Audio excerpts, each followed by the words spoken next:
참 솔딱하게 이렇게 강의를 들으려고 그랬는데 일이 커져 버렸습니다. 그래서 이렇게 많이 모여주셨는데 참 열정이 전부 대단하신 것 같아서 놀랍습니다. 저는 뭐 사인을 하고 있습니다만은 요즘 사인이 너무 많아서 전부 뭐 고품질 만들기 위해서 노력들을 많이 하시는데 아마 우리 농사 짓는데 여러 농법들이 있어서 뭐 우리도 사실 헷갈릴 때가 많습니다. 그렇지만은 전부 각 그 농장주께서 그 개인 판단하시고 어떤 농법으로 하실지 그게 참 가장 중요한 것 같습니다. 오늘 뭐 이렇게 대표님이 먼 길 오셔가지고 경쾌하게 이렇게 강의를 수락해 주셔서 먼저 고맙다는 말씀을 드리고요. 어쨌든 오늘 모든 공부 열심히 하셔서 뭐 농사 짓는데 많은 도움이 됐으면 좋겠습니다. 황금알론에 우리 박기현 대표님 모시겠습니다.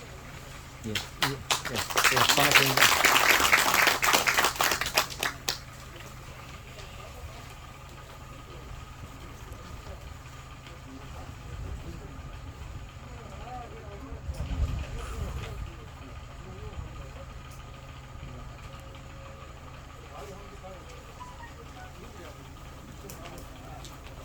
예, 반갑습니다. 황금알농법 대표 박기현입니다. 반갑습니다. 우리 농장 대표님께서 이래 많이 준비하셔가지고 우리 농장에 농작업 끝나고 나면 창고를 이렇게 깔끔하게 정리하기 상당히 어렵습니다. 그런데 이렇게 많은 그 농가들이 참여해도 이런 자리를 마련해 준 우리 대표님께 한번 감사의 박수를 전하겠습니다. 우리 황금알농법을 유튜브 상에서 많이 보시리라 믿습니다. 식물은 자라는데 권한이 있습니다. 그 식물을 추적해서 우리가 그에 합당한 부분을 찾아서 적용하는 겁니다. 오늘은 사이마스켓 하나만 집중적으로 하겠습니다. 그 다음에 사이마스켓을 정리하고 다른 걸 하겠습니다. 아예 다른 걸 접어버리고 사이마스켓에 집중을 하겠습니다. 사이마스켓은 뭡니까? 포도입니다. 포도는 원봄에 다른 나무가 자랄 때 그 나무보다 지는 빨리 자라야 됩니다. 햇볕을 보기 위해서. 식물들은 햇볕의 전쟁을 계속하고 있습니다. 사람은 경제적 돈의 전쟁을 하는데 식물은 햇볕 전쟁을 끊임없이 하고 그에 좋은 제일 합당한 걸 우리는 품종이 태어났을 때 그 종을 우리는 품종으로서 우리가 식량 자원으로서 먹고 사는데 우리가 필요한 만큼 활용하는 겁니다. 그런데 사이마스켓이 특이하게 행동이 빠릅니다. 그리고 잎에 털이 없습니다. 이 두 가지는 장점이 될 수도 있고 단점이 될 수 있습니다. 가격이 비싼 것은 장점이 될 수 있는데 단점은 뭐냐면 농가가 집중이 돼서 앞으로 시간이 가면 хол어질 수 있다는 단점이 있습니다. 모든 것은 두 가지, 세 가지, 네 가지, 다섯 가지 변수가 있습니다. 이 변수에 맞는 방법을 우리는 선택해서 그걸 보완을 해야 됩니다. 초기에는 우리가 포도를 재배했을 때 청포도, 생나고 향나무 먹습니다. 맛을 몰랐기 때문에. 내보다도 더 좋은 품질이 있으면 내 것은 뒤로 자꾸 밀려납니다. 그래서 지금 우리가 재배하는 사이마스켓은 동작이 아주 아른 놈입니다. 그래서 일본에서 건너올 때 병도 아닌 것을 병을 이름을 만들어 놨습니다. 바일러스 바일로드. 이거는 병이 아닙니다. 비료를 흡수해서 잎의 생장점까지 전달 방식이 빨랐을 뿐입니다. 그리고 잎에 털이 없기 때문에 온도에 식히지 못했다. 열을 식히지 못했다. 그래서 지금 우리 하우스는 하우스 그 높이에 따라서 열이 갇히는 게 다 달라요. 우리가 1000평, 2000평 이렇게 평수가 늘어나고 심지어 땅값까지 오르고 있습니다. 그러면 생산비가 계속 올라가요. 어떻게 하든지 생산비는 낮추고 가격은 우리는 올려야 됩니다. 그게 우리 역할입니다. 전 세계가 원하면 그 나라에 갖다 줘야 됩니다. 그러면 품질이 규정이 돼야 되고 규격화돼야 됩니다. 규격화를 하려면 우리는 생산에 적당한 제일 좋은 프로그램을 짜가지고 우리는 써야 됩니다. 여기에 대해서 오늘 기준점을 한번 잡아보도록 하겠습니다. 사이마스케치 비료를 먹습니다. 비료를 먹고 소화를 시킵니다. 토양에 수분이 있어야 됩니다. 이런 기준값을 한번 설정해 가보도록 하겠습니다.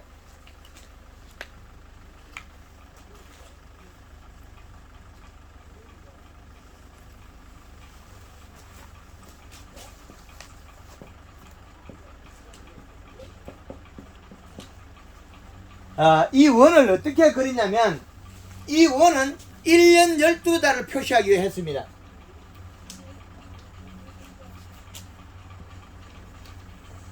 사계절을 나누면 여기에서 모든 작물은 여기다가 대입하는 프로그램을 제가 짜드리겠습니다.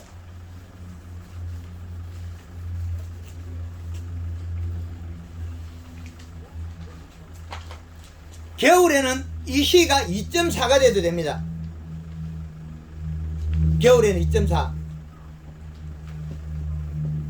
여름에는 1.5의 이시가 필요합니다. 봄, 가을에는 1.8의 이시가 필요합니다.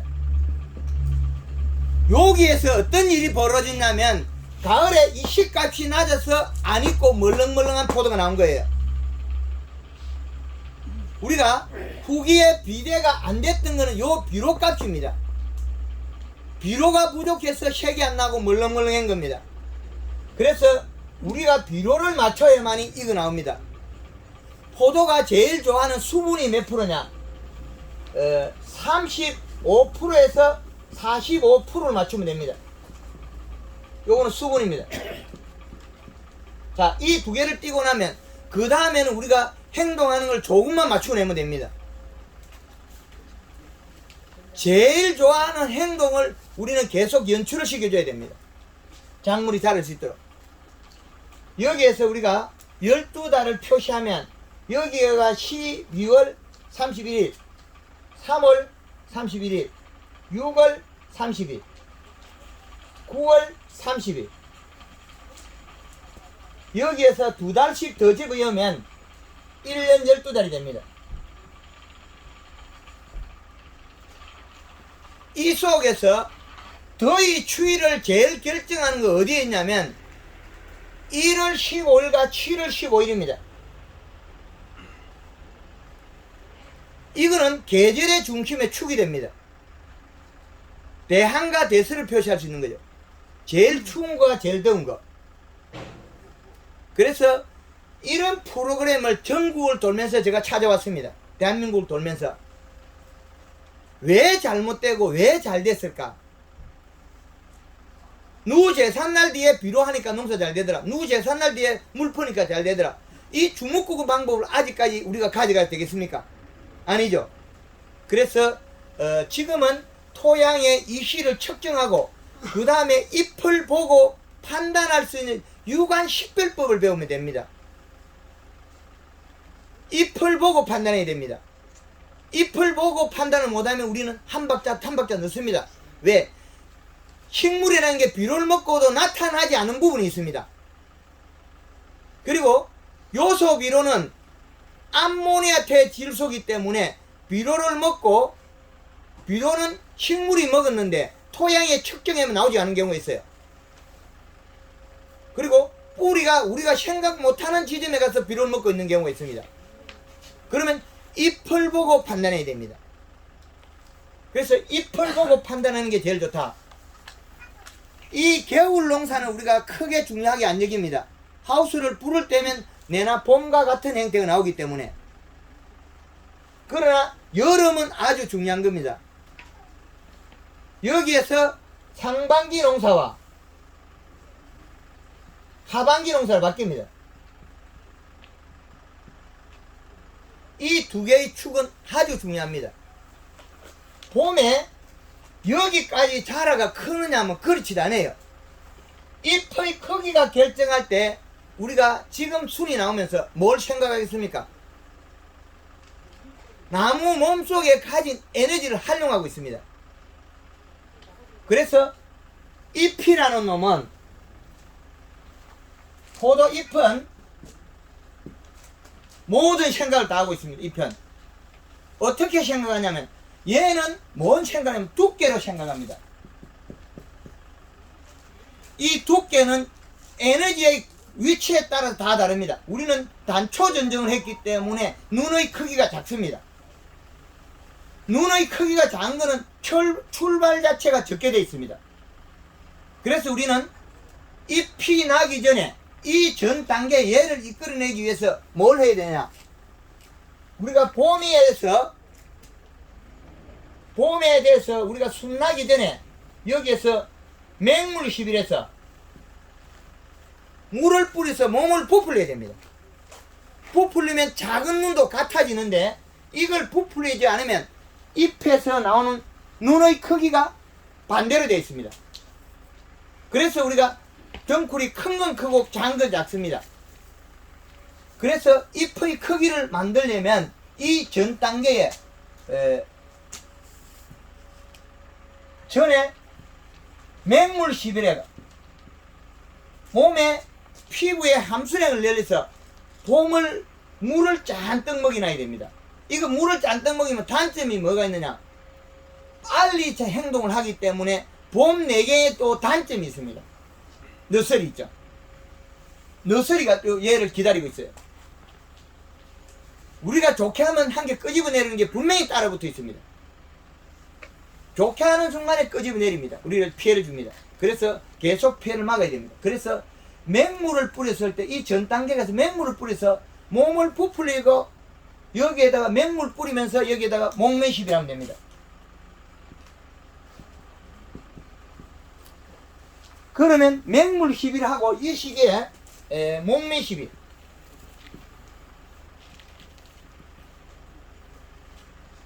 피부에다가 영양을 먹여서 눈에 태어나는 걸 강하게 만들어줘야 됩니다. 이거는 같은 역할을 합니다. 목매시비. 그러면 전년도에 없었던 체내 에너지를 만들어서 쓰는 거죠. 뿌리에 영양이 왔다고 해서 포도가 똑같아지지 않습니다. 그러면 잎이 태어나서 에너지는 어디서 받았냐? 여기에서 공급을 받은 거죠. 목매시비의 에너지를 잎은 공급을 받아요. 역으로. 그러면 잎은 뭘 할 거냐? 잎이 태어나면 잎의 크기가 결정이 안 됐습니다. 잎의 크기는 열매의 종방향 길이를 결정합니다. 종의 길이. 잎의 두께는 잎의 크기를 만들고, 잎의 두께는 잎의 크기를 만들어야 합니다. 고사리가 주먹을 쥐고 이렇게 길게 올라오면 크게 돼 있어요. 그런데 우리 잎이 오므리져 쭉 나오는 것들은 큰 거예요. 요게 얇으면 홀라당 피어집니다. 피지기 전에 우리는 계속 살을 찌고 오므리 놔야 됩니다. 성장판이 남아있을 때 움직여야 된다. 성장을 다 하고 나면 그때는 우리가 움직이기가 어렵습니다. 그래서 전 단계에서 눈의 크기를 만들어서 움직여야 된다. 눈을 동일하게. 이것이 목매시고. 그리고 그 다음에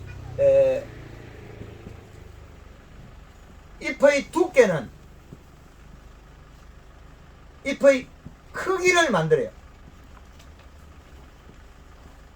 이 크기는 또 어떻게 되느냐? 크기는 잎이 태어날 때는 작더라도 생장점이 멈추기 전에 계속 지속적으로 연면시비를 해주면 크기가 계속 자라요. 잎은 태어날 때 본시 크기를 결정한 바가 별로 없습니다. 그래도 그 본성은 있어요. 눈 쪽에서 결정을 다 해가 있습니다. 그래서 작은 가지에서 잎의 두께를 크게 만들어주면 잎이 커집니다. 그래서 우리는 그 큰 과일과 작은 과일, 작은 것을 크게 키워야만이 우리는 경제성이 올라가는 거죠. 그래서 잎의 크기와 두께는 만들고 나면 여기에서는 어디로 가냐? 그 과실의 종 방향이 나옵니다. 종이 큽니다. 종이 길어지는 거죠. 종이 길게 만들어야만 우리가 열관성이 없습니다. 종을 결정하는 것은 얘는 잎에서 달려있는 게 과실이에요. 그 시기에 세포가 확장되는 게 잎의 크기가 되는데 이 시기에 생장점에 비료가 가다돼서 잎의 힘줄이 오글리 들어가는 경우가 있어요. 그거는 바이로 들어가는데 비료 과다해서 조직이 파괴된다. 그러면 어떻게 되겠습니까? 비료 과에서 잎이 쭈그러지고 형태가 바뀌어 있다면 이거는 비료 과다해서 조직이 파괴되기 때문에 이건 우리가 그 열매가 수정이 됐더라도 크질 않습니다. 그 작은 것이 생장점이기 때문에 연한 조직이기 때문에 비료 과다가 되면 세포가 파괴돼 버려요. 온도에서 온도에 의해서 잎이 파괴되는 걸 막는 방법은 여기에 계절의 이식값입니다. 비료량. 이 비료값을 아주 정확히 맞춰야 됩니다.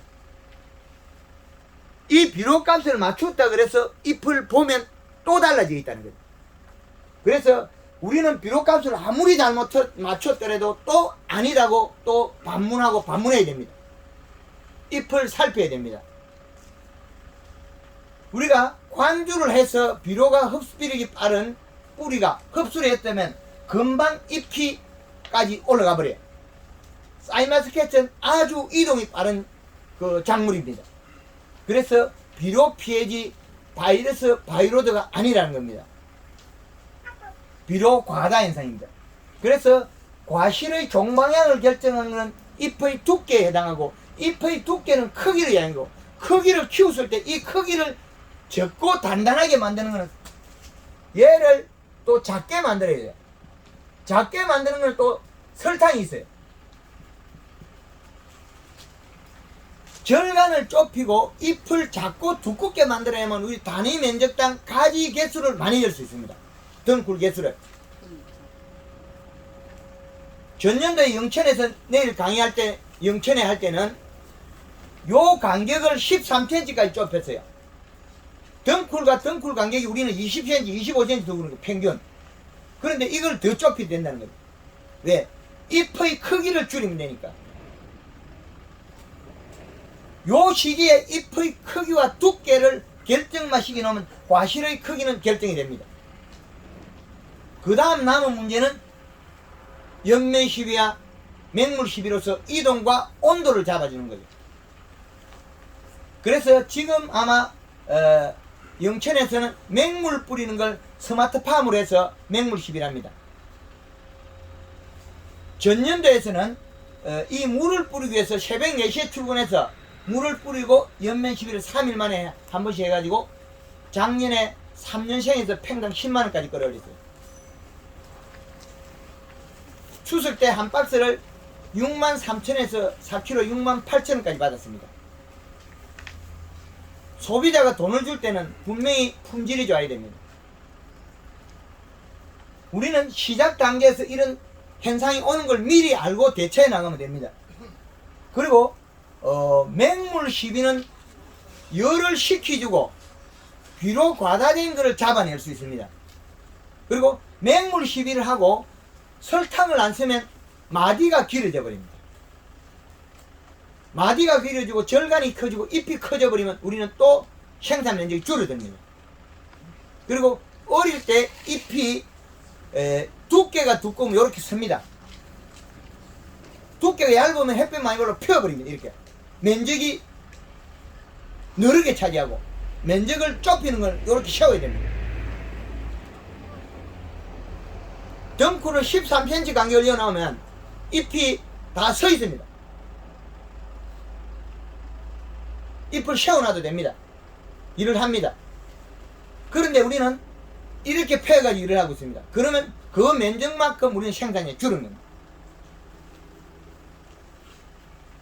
한 가지에 두 송이를 만들어서 두 송이에 봉지 2개를 싸서 800g짜리 4개를 달아도 큽니다. 언제 결정하느냐? 봄에 결정하기 때문에.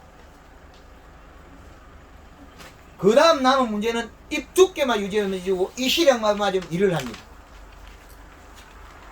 그래서 우리가 과실의 종방향을 키울 때 그거는 잎의 크기와 두께에 비례한다. 그래서 잎을 초기에 두텁게 만들어줘야만이 그 영양소가 뿌리로 가면서 자기 뿌리에서 오는 관을 만들어요. 그건 언제 하나? 봄에 합니다. 도장지 나기 전에. 도장지가 나버리면 봄순이 잎이 작기 때문에 봄순으로 영향이 안 오고 도장지로 가버립니다. 우리가 봄순에 과실이 달리지 도장지에 과실이 달린 게 아닙니다. 그래서 봄이 아주 중요하다. 봄순을 키워야 된다. 그게 우리가 해야 될 일입니다. 그래서 과실의 종방향 크기는 잎의 두께, 잎의 크기에 비례한다. 이거는 잎은 작게 키우는 거는 설탕이 하는 거예요. 단단하고 이렇게 작게 설탕으로서 유지를 시켜야 됩니다. 이게 아주 중요한 문제입니다. 그러면 얼마에 이렇게 만들 거냐? 맹물 시비를 봄에 자칫 우리가 이 시가 높다고 봤을 때는 매일 해주고 있어야 됩니다. 이 시 값이 높아가지고 잎이 이렇게 오그러져 버리면 그거는 과실이 이 과실이 장애를 입게 돼 있어요. 생장점의 과실은 비료 피해가 아주 잘 일어납니다. 그래서 우리가 이런 행동을 유지하는 데는 뿌리 잎을 다 크고 난 다음에 크면서도 나무의 껍질이 만들어지면 그 순간에 뿌리로 갑니다. 뿌리로 가서 뿌리가 발달돼서 잎에서 내려온 관을 통해서 올라가는 게 이 나무의 특성입니다. 나무는 아래쪽 가지가 영향이 오면 아래쪽 가지를 주는 관을 만들고 위쪽 가지에 영향이 오면 위쪽 가지를 주는 게 만드는데 우리가 봄에 이 역할을 아래쪽 가지에다가 연면시비 해가지고 가지를 살을 찌고 나면 그 영양소는 우리가 과실을 익힐 때까지 와줘요. 그것이 연면시비의 역할입니다. 그래서 우리는 연면시비를 모르고 농사를 했을 때는 농사에 우리가 어려움이 많은 챙겨요. 제가 요거 하나 개발하는데 32년 세월이 걸렸어요. 비료를 준다고 해서 과실이 클 것 때문에 우리는 비료에서 조정할 수 있습니다. 초기에는 연면시비가 전부가 되고 그 다음에 잎을 키우고 살을 찌고 나면 경운기 코 잡고 돌릴 때 안에 노즐이 기름을 치고 회전력에 의해서 돌고 나면 잎하고 뿌리하고 자기가 잘해요. 거기에서 부족한 부분만 도와주면 됩니다. 근데 이 동작 중에 필요한 게 토양에서는 비료가 유지되어야 됩니다. 수분이 유지되어야 됩니다. 이것을 빼고는 이야기 또 할 수 없습니다. 영양제를 계속 쓰면 비용이 많이 듭니다. 영양제를 사서 가스레인지 냄비에 끓여보면 얼마 안 남습니다. 비료는 한 포고 전량 답니다. 그래서 영양제의 실체와 그걸 알아야 됩니다. 우리는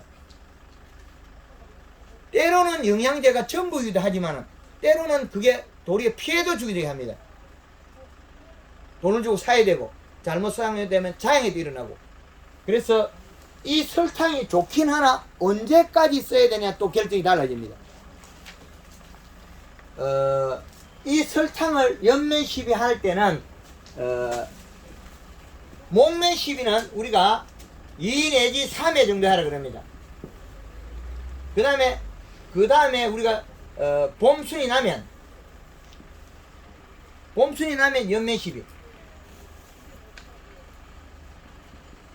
연면시비는 물을 뿌렸을 때 한해서 3일에 7일. 7일은 뭐고 3일은 뭐냐면 지 스스로 소화시키면 7일이 걸려요. 물을 뿌리면 3일 만에 이동된다는 거예요. 7일과 3일은 한 60% 차이가 나요. 품질이 달라져 버려요. 그래서 우리가 초기에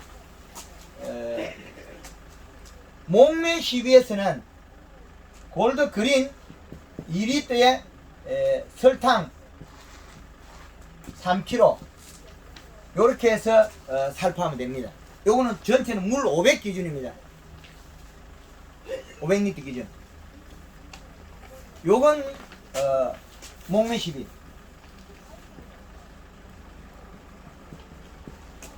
요거는 2 내지 3회. 그 다음에 이제 우리가 연면 시비가 들어갈 거예요.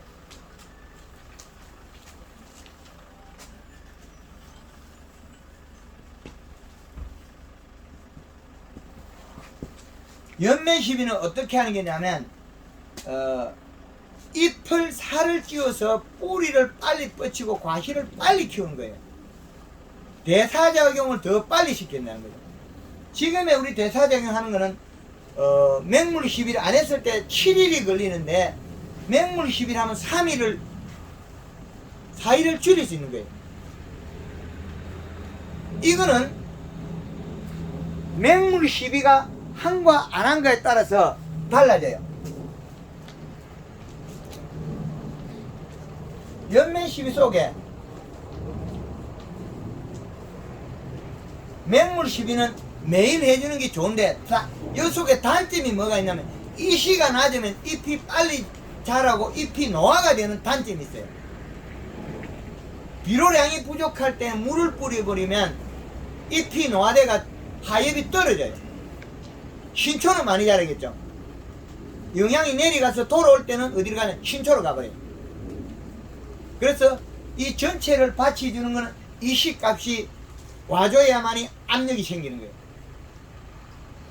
그래서 잎 속에 일정량의 비료가 없으면 기공을 닫고 밤에 잠을 잘 때 몸속에 비료가 부족하기 때문에 이슬로 뱉어버려요. 우리는 잎에서 이슬을 맺으면 식물이 잘 자란다 그러는데 그거는 아닙니다. 영양 부족으로 물을 뱉어서 버리는 겁니다. 그건 또 어디에서 가르치냐면 하우스 딸기 재배하고 오이 재배하는데 그렇게 기술을 가르쳐줘요. 하우스 딸기 재배하는데 비료를 적게 줘서 먹고 있는 잔량이 적으면 키가 커버리고 그리고 잎에서 이슬을 맺어요. 이슬을 맺는다 소리는 낮에는 기공으로 물을 버려요. 비료는 잎에다가 먹고 소화시켜서 활용하고 잎에서 물을 버려야 되는데 밤 되면 딸기잎이 기공을 닫아버리면 몸속에 잎속에 들어있는 물하고 비료의 양을 두 개 봤을 때 물이 많으면 물을 끝에 있는 수문으로서 뱉어내버려요. 그것이 이슬입니다.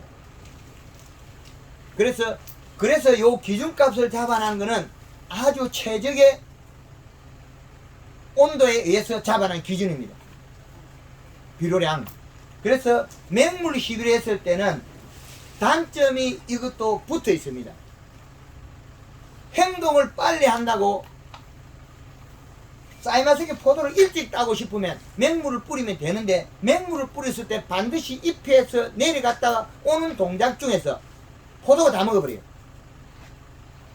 그렇기 때문에 맹물 시비를 했을 때는 반드시 간간히 조금 주는 건 괜찮은데 연속적으로 줄 때는 반드시 3일에 한번 연면식으로 따라 들어가야 돼요. 4일에 한번 따라 들어가지 않으면 잎이 얇아져가 다음에 잎이 일을 안 합니다. 그래서 작년에 영천에 그 포도를 추수가래 따기 위해서 뭘 하겠습니까? 맹물 시비를 매일 해요. 그러면 3일 하면서 연면 시비에서 잎에 있는 영양소 빨리 내려서 잎에서 영양이 내려가는 거하고 올라가는 거 두 개 달라요. 이 두 개가. 내려가는 거 올라가는 관이 달라요. 잎에 있는 건 내려가야 되고 올라올 때는 포도가 먹어야 되고 이 두 개가 관이 달라요. 그래서 내려갈 때 뿌리가 먹고 올라올 때 포도가 영양을 먹고 이런 구조로 되어 있다는 거예요. 그래서 빨리 성장시키고 대사작용을 빨리 하고 그리고 열매를 빨리 키울 때는 꼭 동작이 필요한데 그 동작을 시킬 때는 토양에 비료가 유지돼야 됩니다. 비료가 없는 걸 동작을 돌려보면 포도가 멀컹멀컹하게 되어버립니다. 색이 안 나요. 익지도 안 하고 못 먹는 포도를 만들어버려요. 시간이 천천히 가면 포도를 만들 걸 갖다가 이걸 빨리 따고자 했을 때 우리가 동작을 시켜버리면 뿌리가 굶어서 뿌리가 노화가 되어버려요. 물을 뿌렸을 때는 반드시 영양을 달고 가야 됩니다. 영양을 못 달고 맹물이 가버리면 뿌리가 노화가 됩니다. 그래서 맹물 시비할 때는 이것이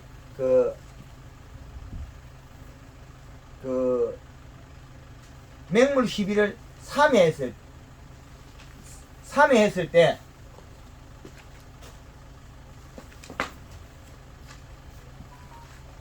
(3일을) 하면 여기에서 연면 시비에 따라가야 됩니다.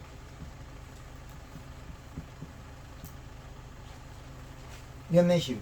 맹물 시비를 3일 하면 연면 시비에 따라가면 이 동작은 어떻게 돼요? 봄에는 크기가 되겠지만 우리가 수확기 돼서는 빨리 익힐 수 있는 방법이에요. 품질이 안 떨어지고 좋게 만들면서 빨리 익힌다.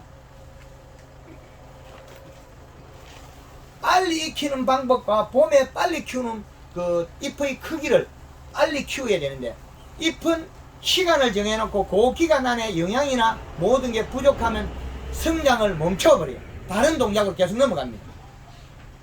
그래서 이 계절의 축이 중요한 거예요. 이 계절은 축은 저거 식물이 활용하고 있는 축이에요. 우리가 활용하는 게 아니고. 그래서 식물은 반드시 행동할 때는 전제 조건이 있습니다. 전제 조건이라는 게 영양을 이동해야 그 잎의 공간이 생겨서 영향을 줄 수 있다. 그래서 우리는 반드시 꼭 지켜야 될 거는 이 영양의 밸런스입니다. 비료의 밸런스. 여기에다가 숨겨놓은 게 얼마가 있느냐? 0.3이 있습니다. 농가들이 잘못해가 실수할 걸 대비해서 여기에다가 여기다 플러스 0.3을 숨겨놨습니다. 제가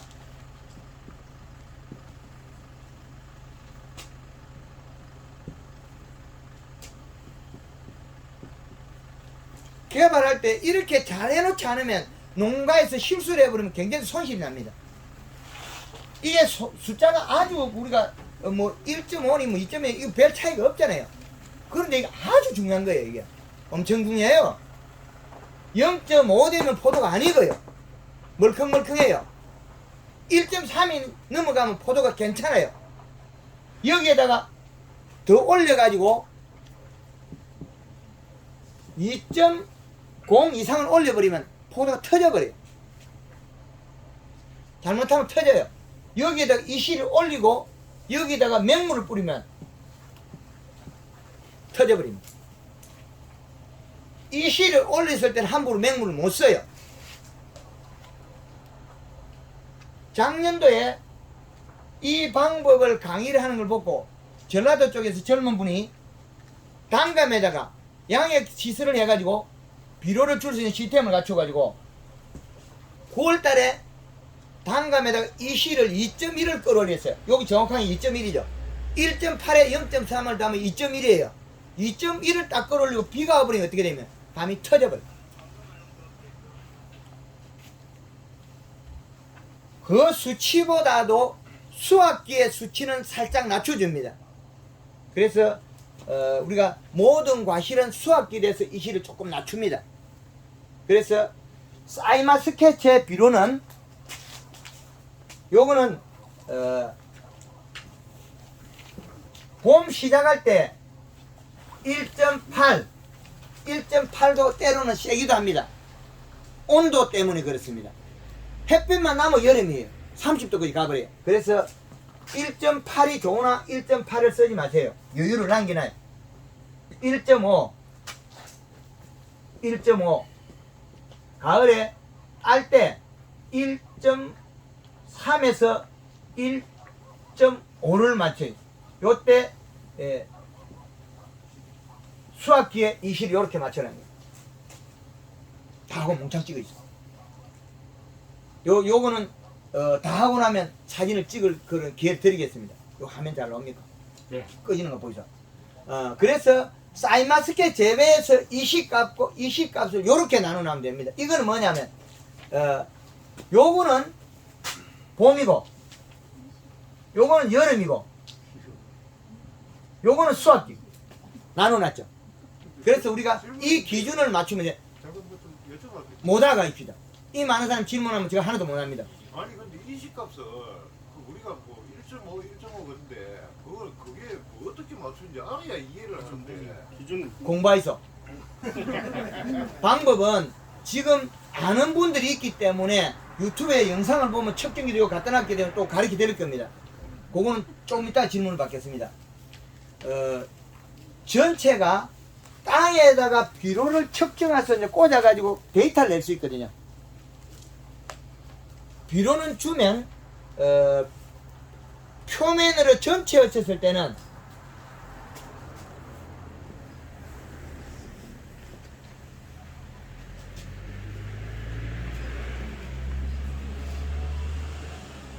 요 한 포는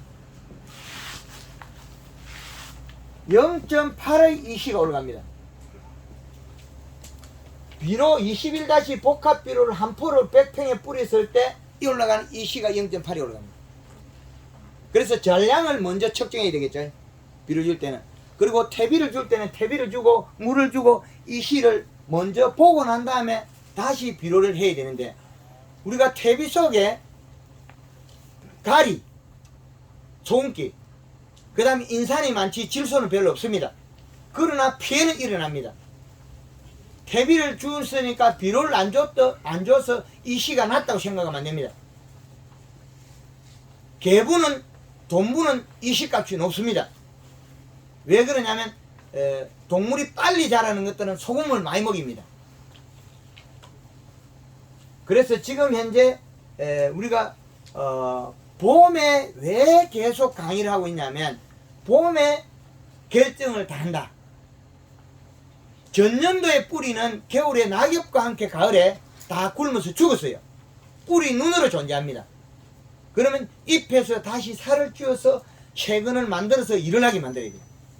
일을 하게 만들고 잎도 키워야만이 된다. 그래서 봄에 연면 시비에 의해서, 연면 시비하는 조건은 7일 만에 할 거냐, 맹물 시비를 안 할 때는 연면 시비를 또 7일 돼요. 그러면 우리가 맹물 시비가 없을 때는 연면 시비가 여기에 7일 걸려요. 근데 맹물 시비가 있을 때는 3일이 할 수 있어요. 이런 조건이 바뀌어요. 7일과 3일이 바뀌어버려요. 그래서 잘 키우고 하고자 할 때는 누구 재산날 뒤에 해야 되는 게 아니고, 이제는 측정을 해서 데이터를 맞추는 게 제일 좋습니다. 데이터베이스. 그래서 계속 정보를 이제 습득해 배워 나가야 된다. 그렇게 말씀드리겠습니다. 그리고 이 결정이 봄에 하고 나면 이미 출발이 잘 되어 있기 때문에 저절로 커요. 그때는 봄에는 열심히 하라 그러지만 이때부터는 연면 시비가 7일에서 한 10일, 많게는 15일 이 사이에 연면 시비 해주면 됩니다.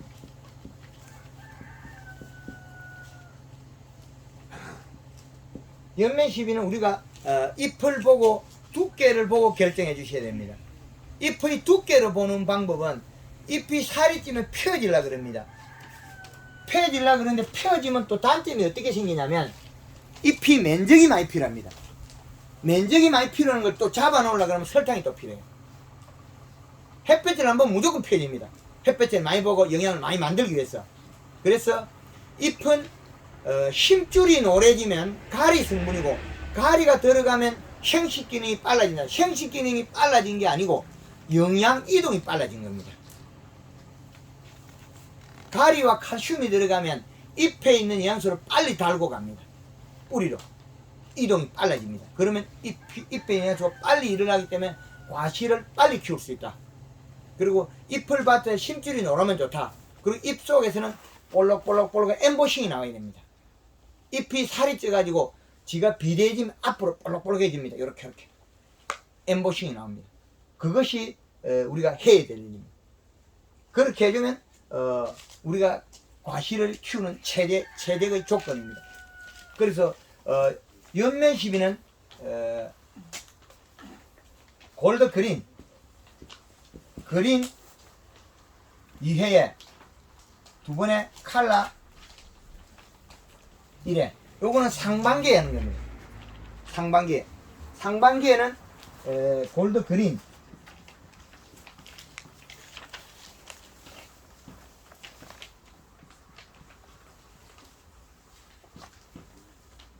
여기에다가 설탕 1.5kg, 3kg까지 써도 됩니다. 그리고 새순이 나왔을 때 염화가리 씁니다.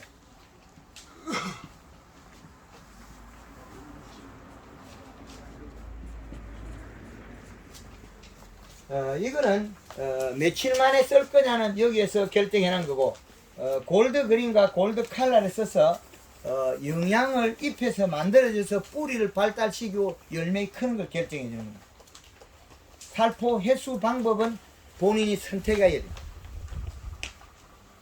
물을 뿌리냐 안 뿌리냐 달라지기 때문에 본인이 선택을 그래 하시라는 거죠. 방법은 요 방법이고, 요거는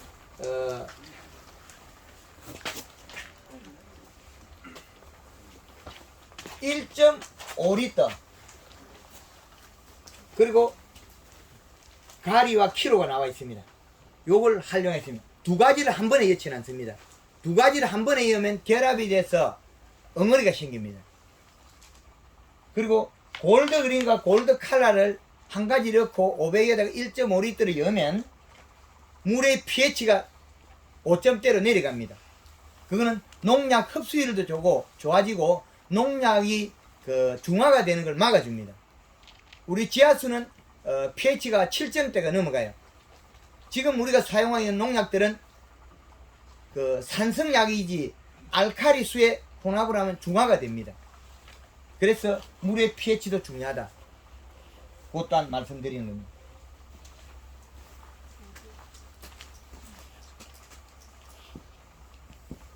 그리고 여기에 설탕은 1.5 내지 3kg. 그 다음에 가리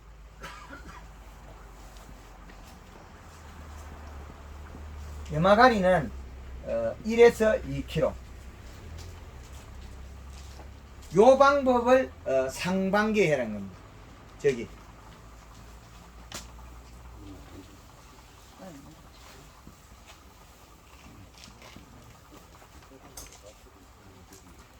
하반기에는 이거를 안 하고 칼라만 씁니다. 하반기에는. 상반기에 이 방법을 쓰라는 겁니다.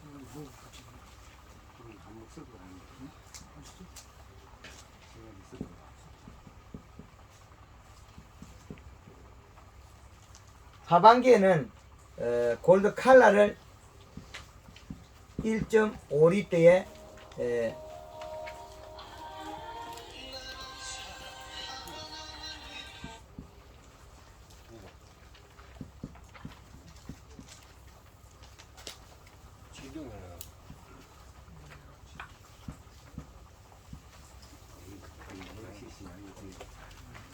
그리고 가리를 쓰게 되면 잎이 얇은 것들은 탈 수가 있어요.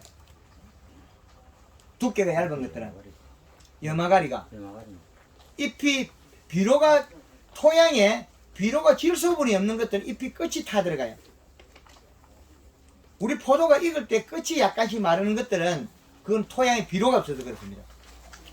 포도 봉지를 보면 7월달이나 우리가 8월 초에나 포도가 색깔이 약간 넘보다 먼저 난다. 그건 분명히 토양의 질소가 부족합니다.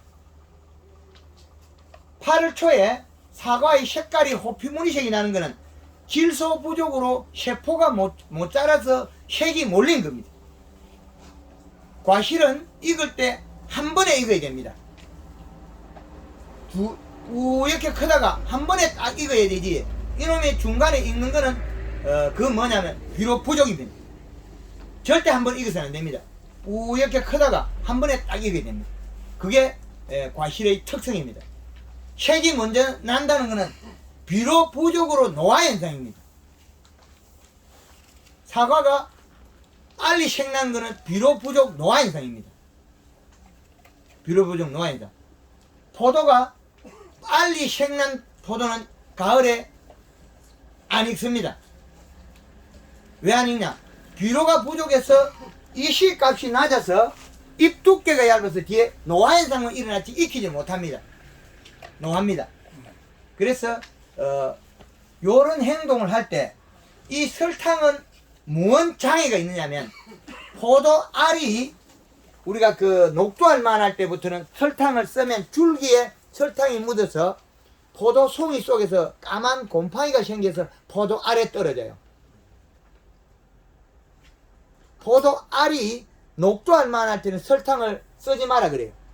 봉지 씌우고 나서는 봉지를 사용 안 할 것 같으면 설탕을 써라 그럽니다. 설탕 부분은 이제 이해됩니까?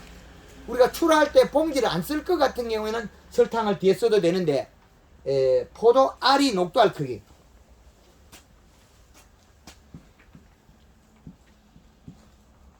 설탕이 곰팡이 이 곰팡이는 빵에 피는 곰팡이기 때문에 장애는 없습니다. 곰팡이 이게 포도 알이 녹두알 크기 이때부터는 그 사용을 금지. 그러면 봉지를 씌우고 사용하면 됩니다.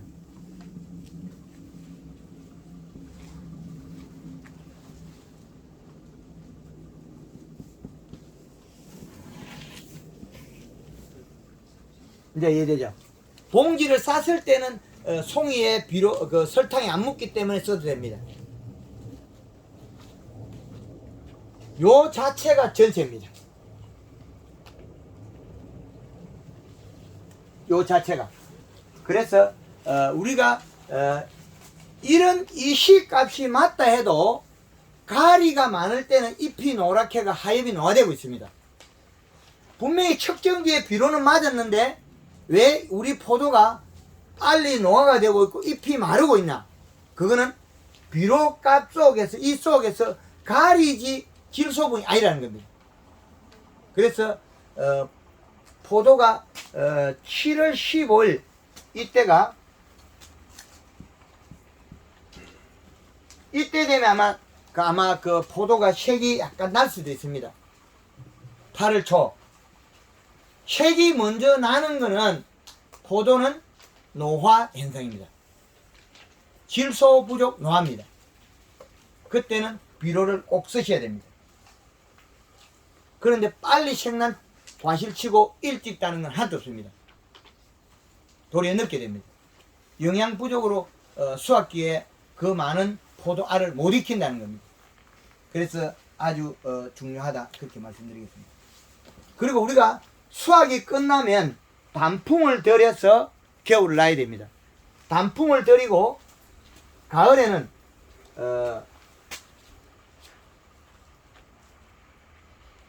단풍을 들이고 겨울에 12월 초에는 유막 코팅을 하면 이게 동해를 막을 수 있어요. 이렇게 돼 있어요. 이 단풍 들이기에는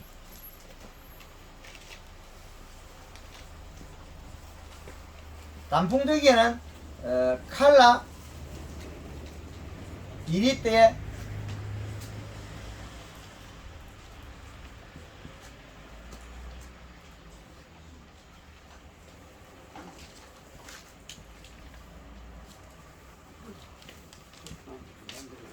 3에서 5kg 요거를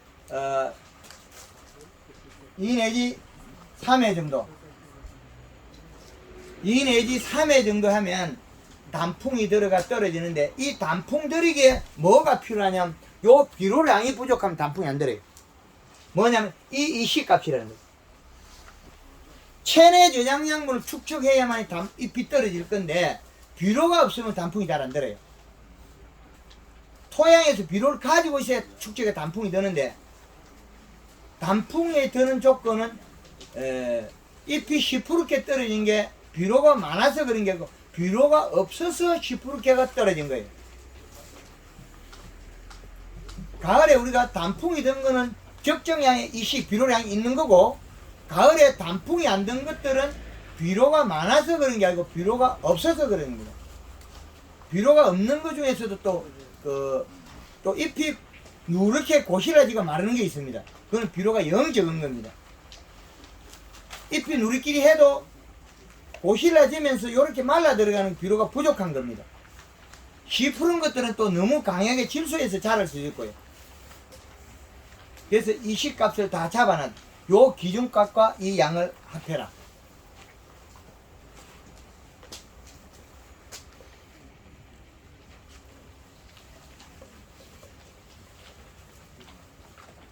유마 코팅은 이거는 물 500에 식용유 18리터, 퐁퐁 4리터. 요렇게 해서 한 번만 써주면 됩니다. 언제 하냐면 이거는 12월 초에 하면 됩니다. 12월 초에 하면 모든 1년의 행사가 끝납니다.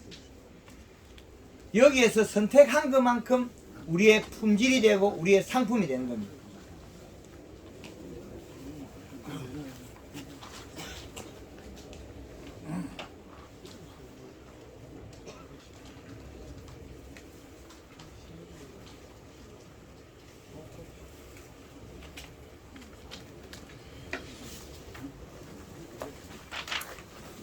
요게 이시 측정기입니다.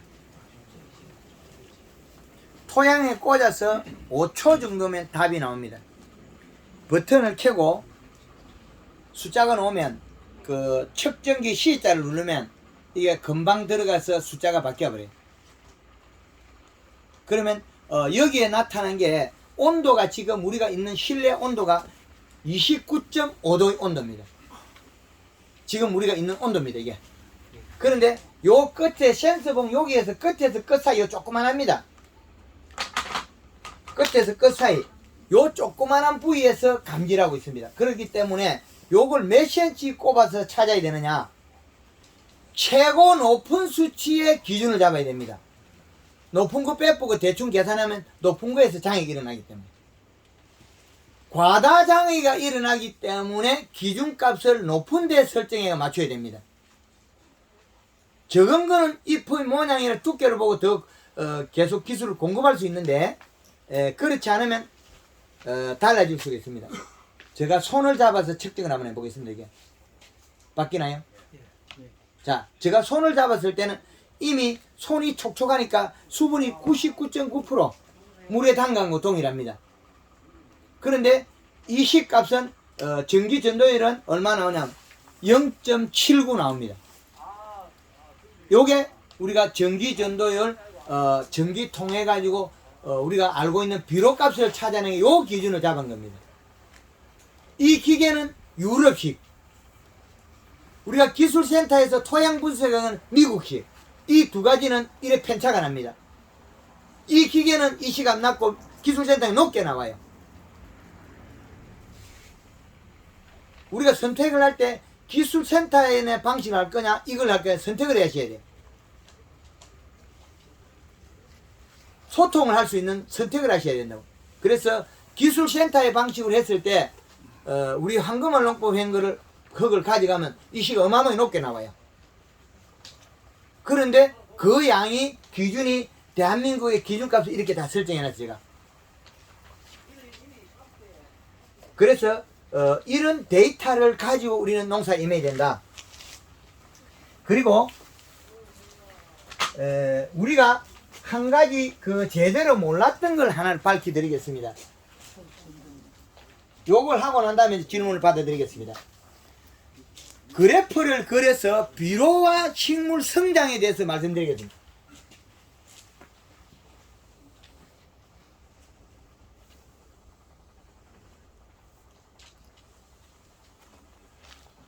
이건 뭐냐면 식물이 자라는 날짜, 성장 일수, 날짜, 자란다는 거예요. 이렇게. 그런데 비료량을 여기다 비료를 늘리면 5.0의 이시가 되면 식물은 자라다가 여기서 멈춥니다. 멈춤이나 사망을 해요. 그런데 이 곡선이 둥글게 되어 있잖아요. 그렇게 보면 이런 점이 나와요. 이 말은 뭐냐면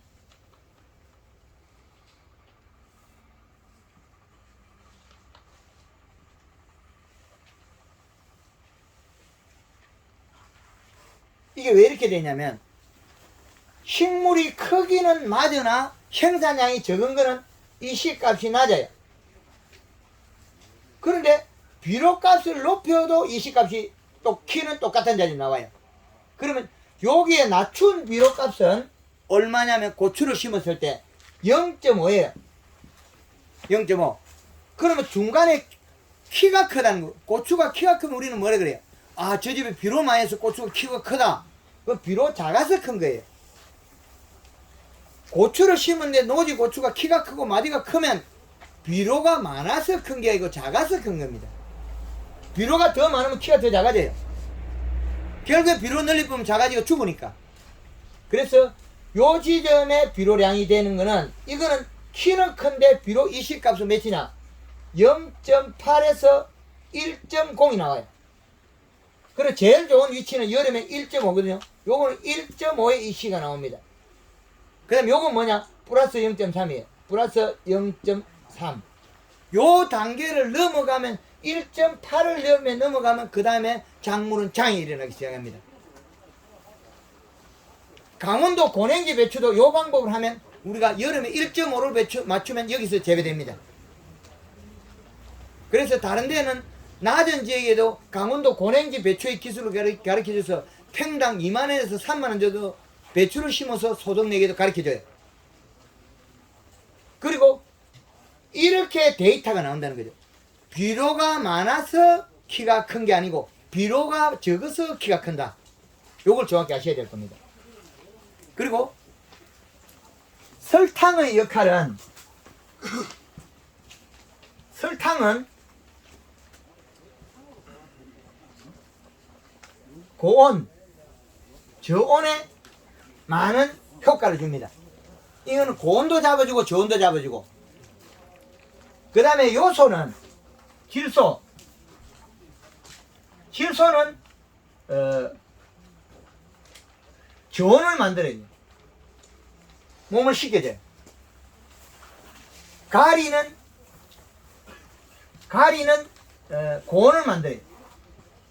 온도를 따뜻하게 만들어요. 이 비료의 성질이 달라요. 비료의 성질이 다 다릅니다. 질소는 잎을 두텁게 만들어서 더위를 온도를 낮춰주고, 설탕은 고온 저온을 다 만들어줘요. 만들어줘요. 강원도에 가보면 여름에 고냉지 배추에다 칼슘제를 엄청 뿌리는데 그 칼슘제를 돈을 엄청 많이 들여요. 그런데 설탕 한 포만, 반 포만 넣으면 이상이 없다. 그건 돈 몇천 원밖에 안 들어요. 만 원도 안 들어요. 그래서 설탕의 역할은 이래 좋습니다.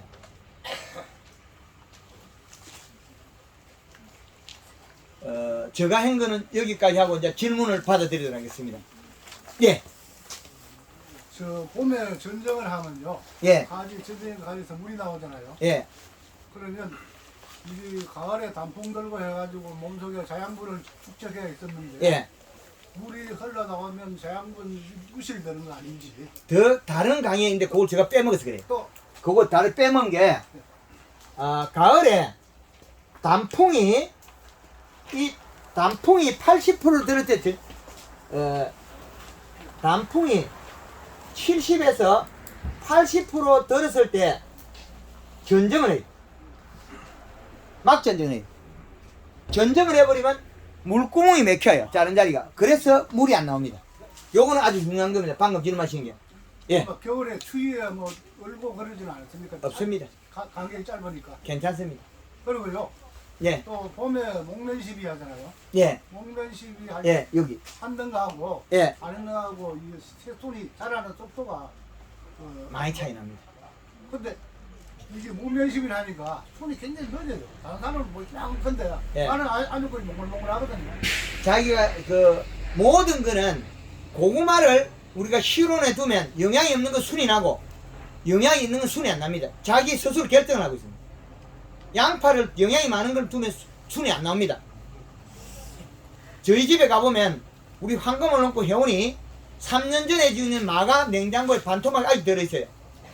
그것도 추석 때 선물한 게. 제주도에 밀감이 1월 26일에 나올 때 가지를 잘라온 게 저희 사무실에 가면 있습니다. 내일 모레 강의할 때 그 밀감을 보여줄 거예요. 안 썩습니다. 이제 이해됩니까? 자기 스스로 행동을 만들어내고 결정을 하고 있어요.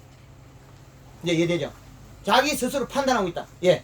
그 먹는 식을 2, 3회 사용을 할 수 있지만 순이 늦가 나오면 그 반죽 과일 익는 기간도 아무 이상 없습니다. 지가 선택하는 아무 이상이 없습니다. 예. 똑같이 나오기 때문에. 명물 예. 술이잖아요. 순이 명물 통해 늦가 12일 나오면 정도 한 번씩 늦어지면 안 됩니까? 저 그렇진 않습니다. 그랬잖아요. 거린하고 설탕하고 썰악하는데 저걸 한 번씩 10일 정도에 10일이나 일주일 정도에 한 번씩 결합이 돼서 안 됩니다. 황산가리하고 저희 제품하고 결합이 돼서 안 됩니다. 그리고 다른 그하고 결합이 많이 됩니다. 약재하고도. 예, 또 다릅니다.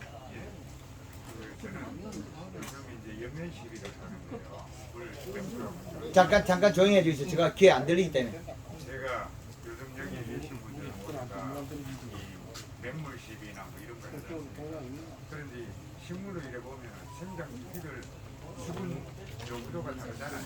예. 그런데 요즘 같은 경우는 뭐 3월이나 이 목련십이 흐를 때 하시는 이 30분 정도 되는데 지금은 이제 시초 생장기에는 수분 요구도가 조금 줄어진다고 생각하고 아, 수분. 몇 분 정도 하시나요? 아, 그래, 물은 그래 많이 뿌리진 않습니다.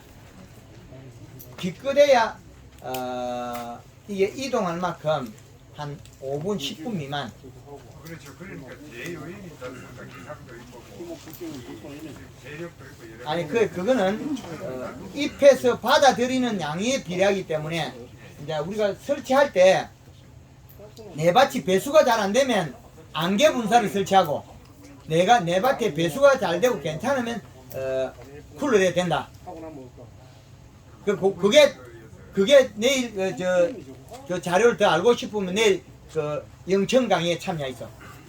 예, 또 다른 분요. 예. 그 바닥에 유박 코팅할 때 그거하고 저 잎에 지금 사인에 그 코팅하는 농도를 좀 이야기. 아, 바닥에는 기름은 농도가 높아도 장애가 없습니다. 땅바닥이기 때문에. 기름 냄새가 나면 벌레들이 다 달아나요. 벌레들이. 그리고 세균도 죽어요. 기름에서 살아남는 게 없습니다. 잎에는 어느 정도 농도? 잎에 할 때는 이게 잎 두께가 얇기 때문에 하우스에 온도 30도 이상 되는데도 35도 이상 돼도 사용하는 양이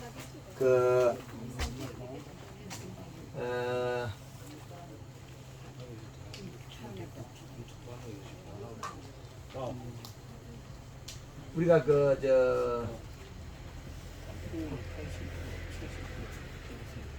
기름 소독은 요거는 20리터를 하는 게 좋겠죠. 소량을 쓰니까. 요거는 전라도 공예 신태수 씨가 개발해 가지고 알려드리는 건데 요거는 식용유를 100cc 퐁퐁 100cc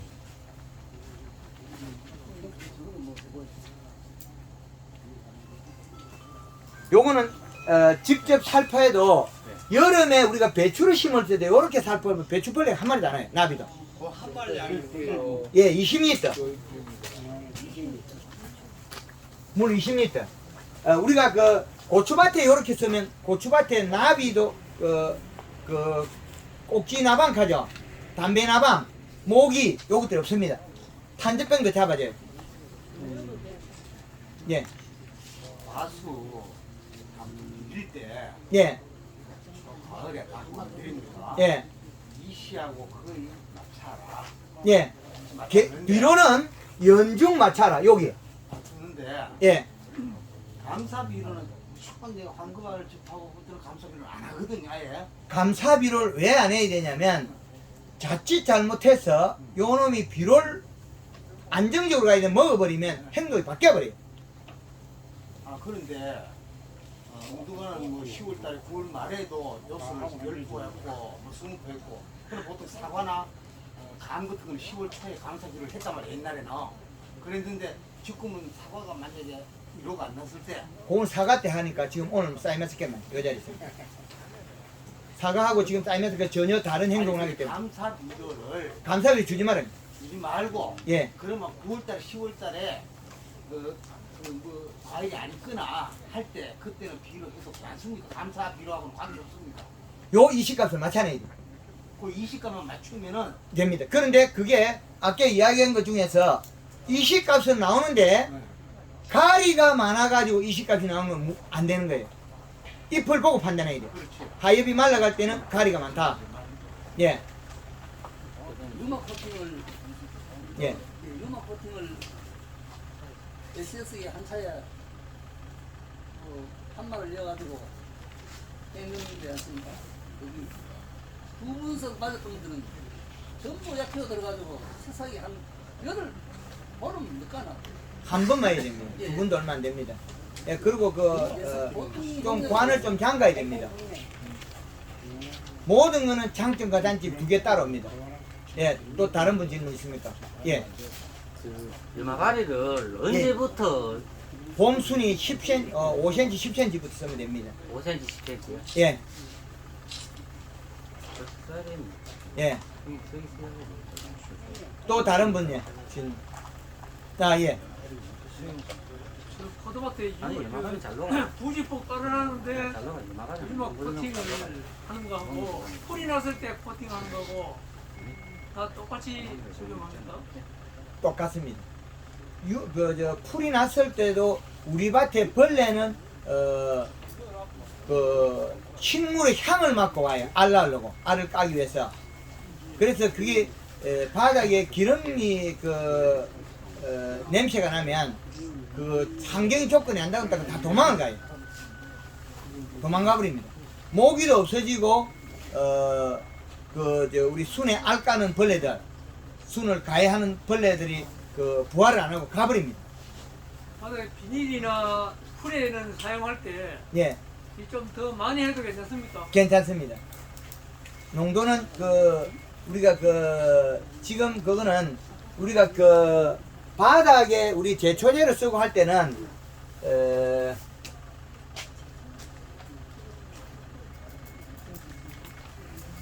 우리가 제초제를 쓰고 할 때 제초제에다가 여기다 식용유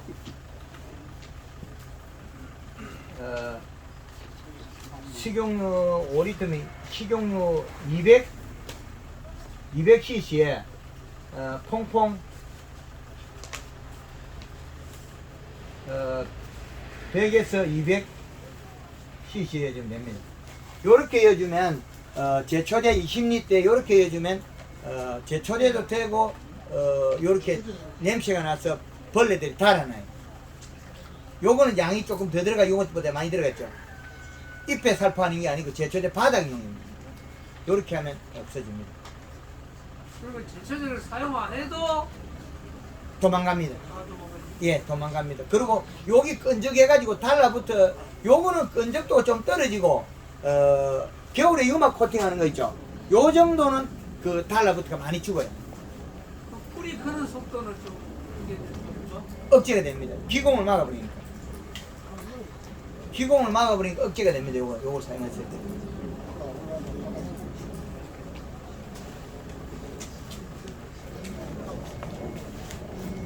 예.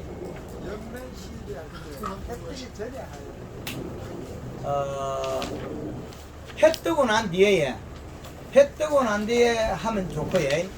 맹물 시비도 하고 이런 거기 때문에 오후 4시나 이후에 하면 더 좋습니다.